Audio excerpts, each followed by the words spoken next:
Hello students, welcome to my channel. Today we will discuss about class 8th chapter sound.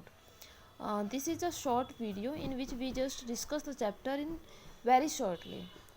This is important for your exam point of view. Now, sound. In human ear, the sound is produced by voice box or larynx. Human being में जो sound produce होगी वो किससे produce होती है, voice box से, या फिर किससे प्रोड्यूस होती है, लैरिंक्स से. वॉइस बॉक्स को ही लैरिंक्स बोलते हैं. It is situated at the upper end of wind pipe. जो हमारी विंड पाइप है उसके ऊपर वाले पार्ट पर, जैसे कि इस फिगर में दिखा रखा है, ये क्या है, विंड पाइप. विंड पाइप से ऊपर वाला जो पार्ट है वो क्या है, वॉइस बॉक्स है या लैरिंक्स है. तो ह्यूमन बीइंग में मैन में जो वॉइस बॉक्स की लेंथ होगी वो कितनी है, 20 mm, और वीमेन में जो ये लेंथ है वो 5 mm होगी. नाउ साउंड के बारे में हम कुछ जस्ट डिस्क्रिप्शन ले लेते हैं, क्या क्या प्रॉपर्टीज है इनकी, जो हम लास्ट में भी अच्छे से डिस्क्राइब करेंगे. Sound need a medium. Means sound क्या है, साउंड को ट्रैवल करने के लिए एक मीडियम की ज़रूरत पड़ती है. मीन्स ये वैक्यूम में से पास नहीं हो सकती है. Now we hear sound with the help of ear. हम साउंड किसकी हेल्प से सुनते हैं, ईयर की हेल्प से सुनते हैं. अगर बेटा इस टाइप का क्वेश्चन आ जाए, how sound is produced in the ear, या how could we hear a sound, तो आप उसको कैसे एक्सप्लेन करोगे. We hear sound with the help of ear.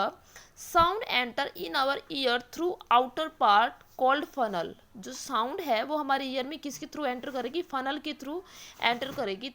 फिर ये बाद में किससे पास होगी, एक कैनाल के थ्रू पास होती हुई एंड पॉइंट पर आ जाएगी, जहाँ पर एक थिन मेम्ब्रेन मीन्स एक पर्दा लगा होगा, जालीदार पर्दा, थिन मेम्ब्रेन बोलेंगे.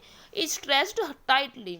क्या है कि जो साउंड है, साउंड हमारी बॉडी, हमारे ईयर में कहाँ से एंटर करेगी, फनल के थ्रू होती हुई, कैनाल से पास होते हुए, एट द एंड ऑफ क्या अटैच होगा वहाँ पर, थिन मेम्ब्रेन जो टाइटली स्ट्रेच्ड है, उससे जो साउंड है टकराएगी, तब हमें साउंड क्या है, सुनाई देगी. उससे टकराने के बाद हमें हमारे जो साउंड वेव्स है वो मैसेज सिग्नल्स, हमारा ब्रेन मैसेज सिग्नल देगा, तब हमें साउंड सुनाई देगी.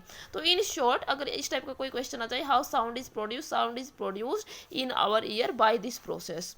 अब जो ये टाइटली स्ट्रेच्ड थिन मेम्ब्रेन है, इसको हम क्या बोलेंगे, ईयर ड्रम बोलेंगे. Ear drum. अगर 1 मार्क्स में क्वेश्चन हो कि साउंड हमें कैसे सुनाई देती है, with the help of ear drum.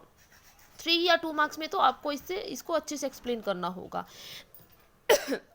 Sorry.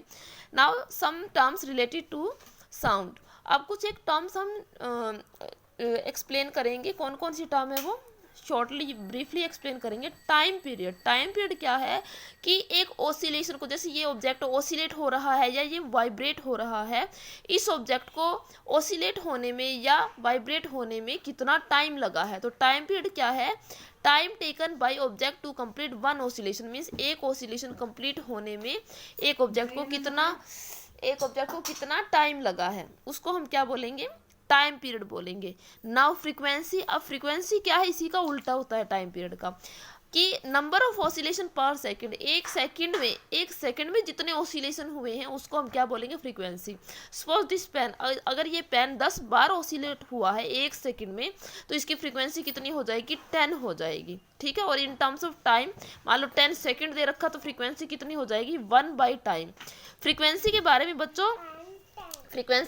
बच्चों हर्ट्ज ने बताया था. तो फ्रीक्वेंसी की यूनिट क्या है, हर्ट्ज है. ठीक है. Now 2 properties of sound. Sound की प्रॉपर्टीज क्या है, फ्रीक्वेंसी और एम्पलीट्यूड होगा. ठीक है. जितना ज़्यादा एम्पलीट्यूड होगा या जितनी ज़्यादा फ्रीक्वेंसी होगी उतनी ही ज़्यादा उसकी लाउडनेस होगी, उतनी ही लाउडनेस मतलब उतनी ज़ोर से हमें साउंड सुनाई देगी. अब कुछ एक जो इसकी टर्म्स है वो मैं एक्सप्लेन कर रही हूँ यहाँ पर. क्या है, फ्रीक्वेंसी डिटरमाइन श्रिलनेस और पिच. फ्रीक्वेंसी किसको डिटरमाइन करती है, श्रिलनेस और पिच को डिटरमाइन करती है. मीन्स अगर फ्रीक्वेंसी हाई है तो वो साउंड श्रिल होगी या फिर पिच्ड होगी, हाईली पिच्ड होगी, उसकी पिच भी ज़्यादा होगी.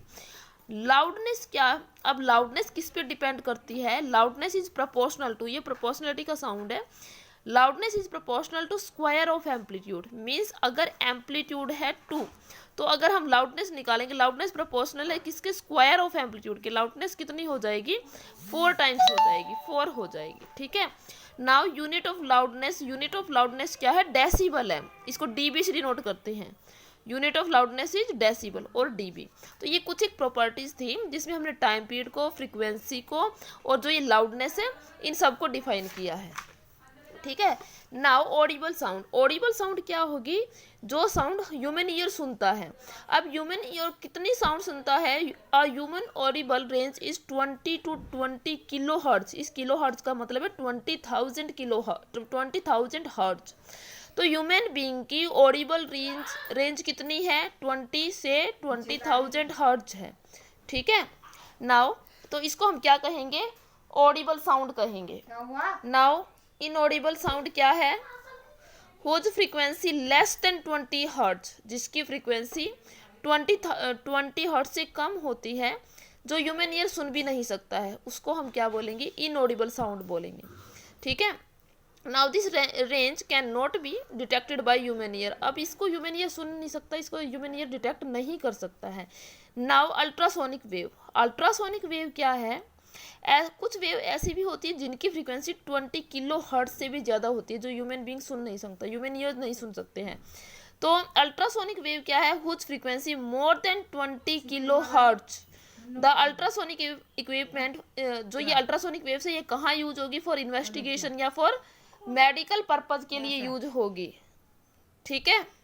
नाउ म्यूजिक, म्यूजिक क्या है, प्लीजेंट साउंड को क्या बोलेंगे हम म्यूजिक, और नॉइस किसे बोलेंगे, जो अनप्लीजेंट साउंड होगी, जो हमारे कानों को अच्छी नहीं लगती, वो हमारे लिए किसका काम करती है, नॉइस का काम करती है, या फिर जो मतलब जिससे क्या है हियरिंग इम्पेयरमेंट हो, तो वो क्या होगा, नॉइस होगा। ना कुछ प्रॉपर्टीज है साउंड की, जो मैंने स्टार्टिंग में भी डिस्क्राइब की थी, अब एक बार इसका डिटेल्ड व्यू देख लो। प्रॉपर्टीज ऑफ साउंड क्या है, साउंड को ट्रेवल करने के लिए मीडियम की ज़रूरत होती है, means it needs medium. Medium का मीनिंग है, अब हम एक दूसरे की साउंड सुन रहे हैं, मीन्स यहाँ पर मीडियम क्या है, एयर है।